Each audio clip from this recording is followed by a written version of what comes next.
Welcome back, everyone. Jake here. Currently, we're on day 87 of Russia's disastrous invasion of Ukraine, and it's estimated that over 28,000 Russian soldiers have been killed so far. This is an extremely deadly conflict for both sides, but Russia is still losing several hundred soldiers a day. When we check out the war map put out by the BBC, we can see that Russia hasn't made any significant ground advancements the last couple weeks. However, the Ukrainians have been pushing the Russians back outside of Kharkiv. Perhaps the Russians are strategically withdrawing to focus exclusively now on taking the Donbass. Either way, things have not been going well for Russia. Evidence is mounting of Vladimir Putin's frustration.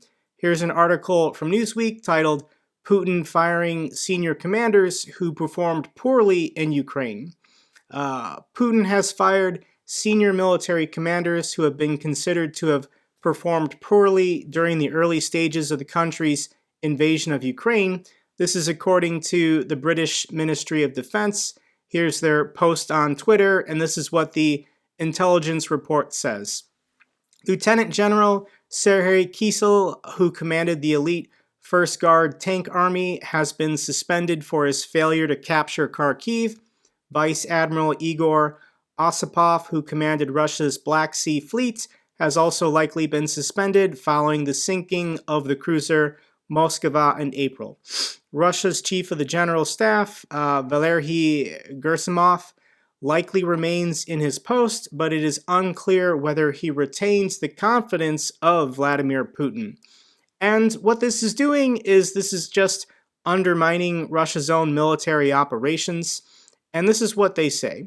A culture of cover-ups and scapegoating is probably prevalent within the Russian military and security forces system. Many officials involved in the invasion of Ukraine will likely be increasingly distracted by efforts to avoid personal culpability for Russia's operational setbacks.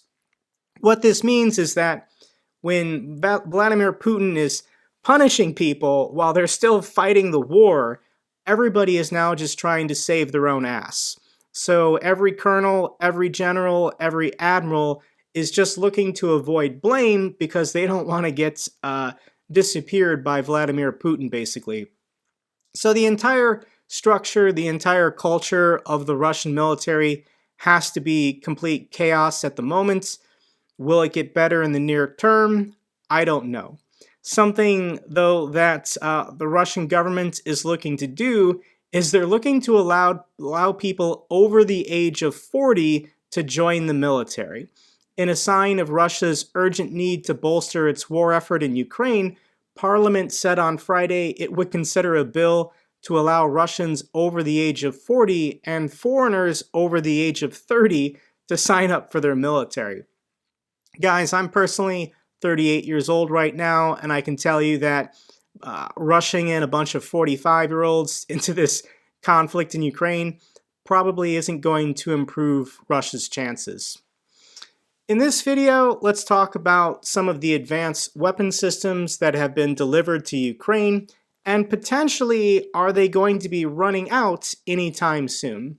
One of the most well-known and most effective is the Javelin system made by Lockheed Martin. The Ukrainians have dubbed, I think, Mary Magdalene as the Saint Javelin of this conflict. There's a lot of fan art out there similar to this. And to show you how effective the Javelin missile is at taking out Russian tanks, let's watch this 10-second clip. And this is probably the cleanest Javelin strike I've seen online.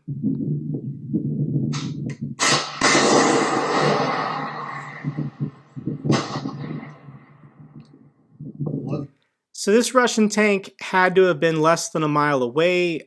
That flight time was 3 or 4 seconds. There's nothing this Russian tank crew could have done to have prevented that strike. That tank is destroyed. Everybody inside has been cooked.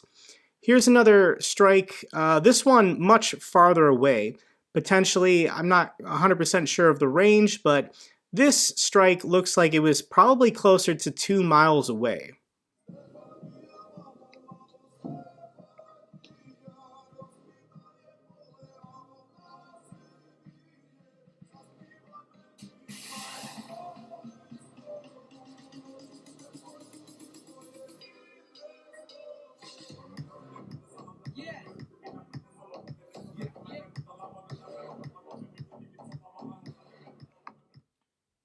Not the clearest footage, but it's because it's so far away. These Ukrainian fighters are trying to stay hidden, trying to stay concealed. All you have to do is hide in a bush with one of these things, and you can take out a Russian tank. It's a pretty good trade for a $100,000 missile to take out a $1 million tank. This is the asymmetrical warfare that is giving the Ukrainians the advantage. But here is the ultimate question that we're now getting to 3 months into this conflict. Will the United States run out of Javelin missiles before Russia runs out of tanks? Obviously, there's the British and Swedish NLAW. There are other anti-tank systems being delivered. This article focuses just on the Lockheed Martin-produced Javelin. And this is what it says. It is the most sophisticated, capable, and expensive weapon out of the wide range of anti-tank munitions that NATO and other countries are providing to Ukraine. The United States has said up to today it's provided close to 7,000 of these Javelin missiles. So here's a report from NPR. This is Ari Shapiro talking to Mark Kansian, a former Marine colonel and expert on military procurement. And this is what he says. We've provided, these 5, 6, or 7,000 Javelins to Ukraine. The United States produces, though, only about 600 or 800 a year. So you can do the math and figure out how long it would take to replace those missiles. So let's assume that Lockheed Martin can make 700 Javelin missiles a year, and we've delivered 7,000 Javelin missiles to Ukraine. So even if the conflict ended today, to get our stockpile in the United States back to where it was 3 months ago, it would take 10 years. This is according to military experts. So potentially it's possible we can't make these fast enough to destroy all of Russia's tanks.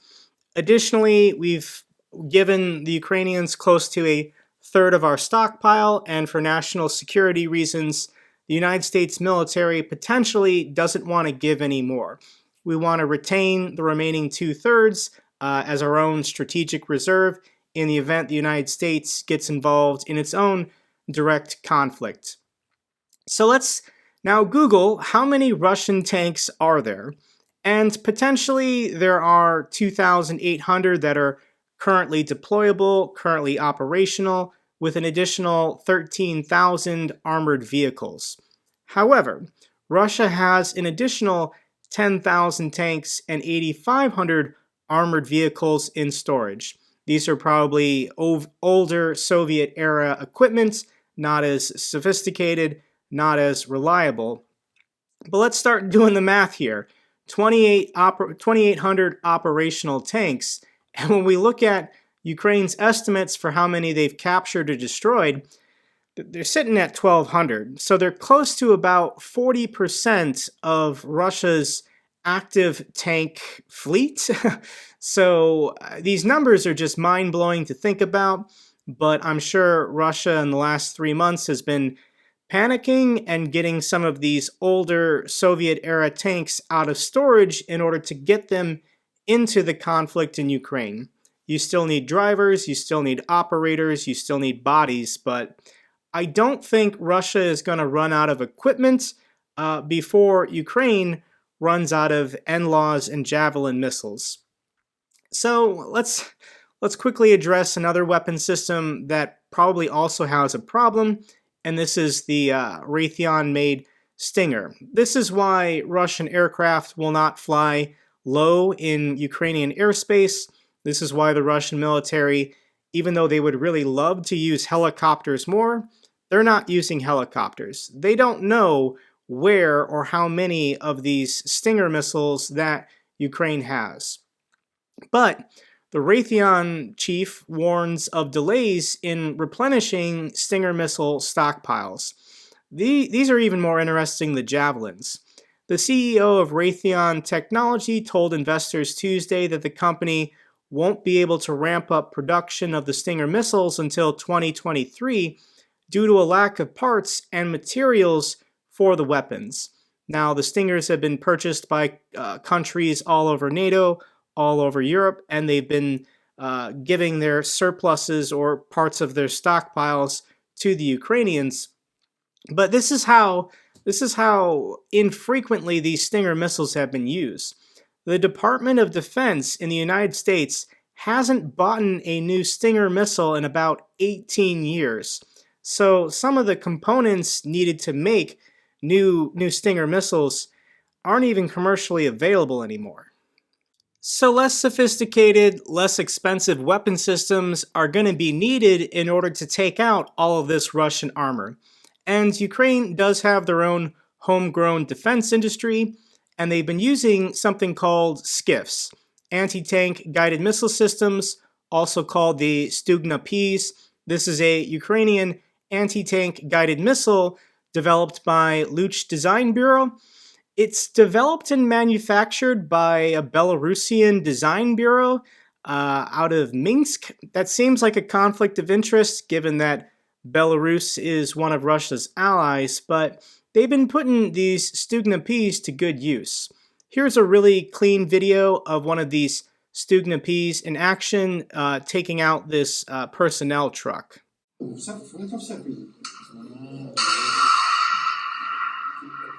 Це історія з Мондовським відкривається.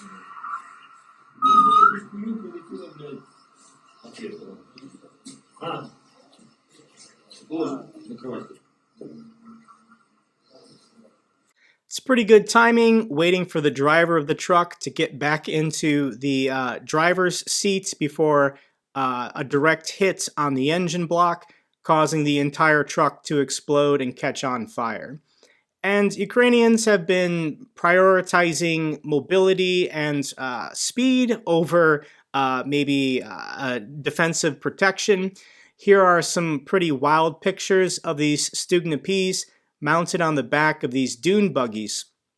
I mean, the driver and passengers of these vehicles have absolutely no protection.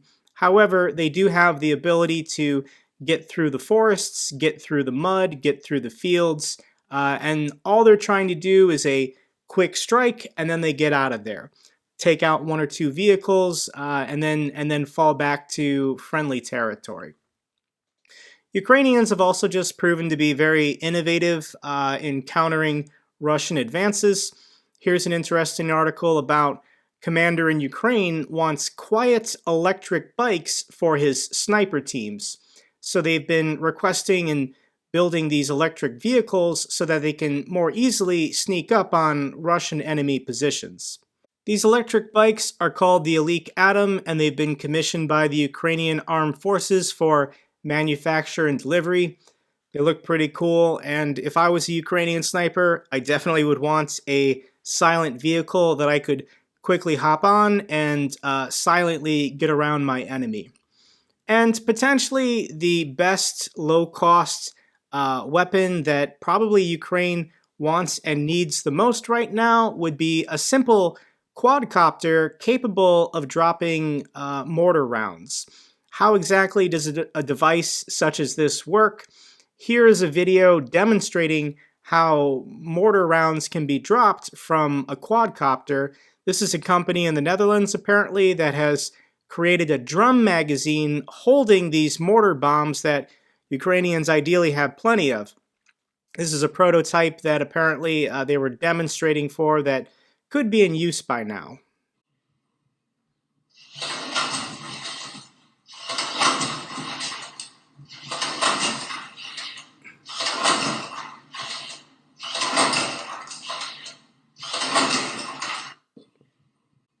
That's pretty impressive if you could find a quadcopter strong enough to carry these rounds, and then you could potentially drop 10, 12, I don't know exactly how many can fit in there. So here's a video demonstrating what this looks like. This is posted on the channel Ukrainian Weapons Tracker, and this is a Russian T-72 tank being completely destroyed by 3 munition drops from one of these drones. This is a video posted by the 93rd Mechanized Brigade outside of Izium. So we'll just watch a little bit of this video so you kind of get the idea of what exactly is happening here. Gravity does all the work. You don't have to launch a mortar round if you're just dropping it from a drone. There's a camera on here that looks like it's got some kind of night vision. After the first round drops, you can see the Russian forces scatter in confusion. So one round was dropped. Potentially the tank is damaged but not destroyed. So we're going to hit it again with another one. Obviously, wind might be a factor, so after the first round is dropped, you can look at the scope. You can kind of course correct and see where potentially a better strike will be for the next round. Here's another video demonstrating the effectiveness of these drone drop munitions on a Russian infantry fighting vehicle. We'll just watch a couple seconds of this. It's a direct hit. Potentially munitions inside the vehicle are now exploding. You hit it with one, you're already there. You might as well double tap it and hit it again.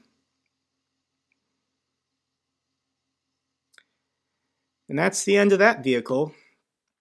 If Ukraine can't get enough electric bikes and Javelin missiles and Stinger missiles, or even these munition dropping drones, there's always traditional artillery. Ukraine is proving very effective and Russia is proving very incompetent. Here's another recent attack that occurred where a large number of Russian tanks and vehicles bunched together on this farm for whatever reason. You can see all these yellow circles of vehicles tightly packed together, and as soon as Ukrainian drones spot basically a prime target, all you got to do is launch traditional artillery on it all day and you're going to get most of these vehicles. All of these videos put out by the Ukrainian military always have music on them, and I can't play the music, guys. I don't know if it's copyrighted. But you can see that the strikes start coming in, and as soon as you get a direct hit on one vehicle, perhaps its munitions will start exploding. It can help take out other vehicles.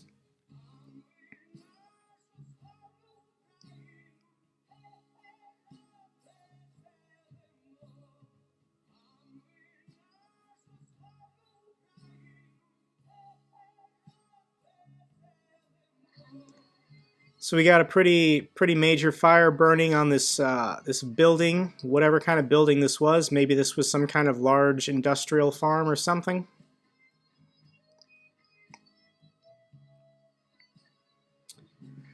But this looks like a really bad day for whatever battalion tactical group was in charge of bunching together here. Let's now wrap up this video on a lighter note, and on Capitol Hill they had hearings regarding UFO sightings.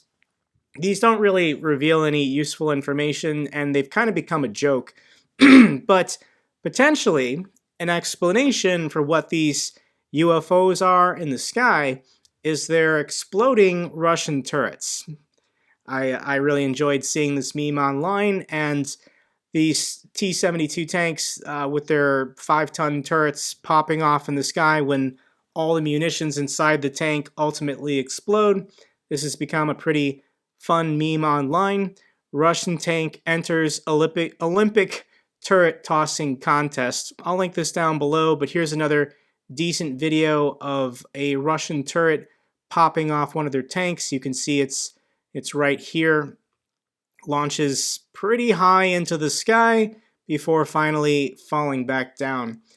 Here's a video of a Russian turret that fell through the ceiling of a 5-story building in Mariupol.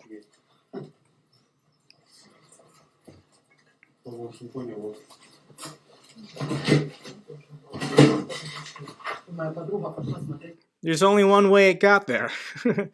So here's another one of Russia's new satellite launch, as seen from the International Space Station. And this is Russia's new plan for getting their cosmonauts into space. I choose to enjoy these kinds of memes because I ultimately just want to laugh at Russia.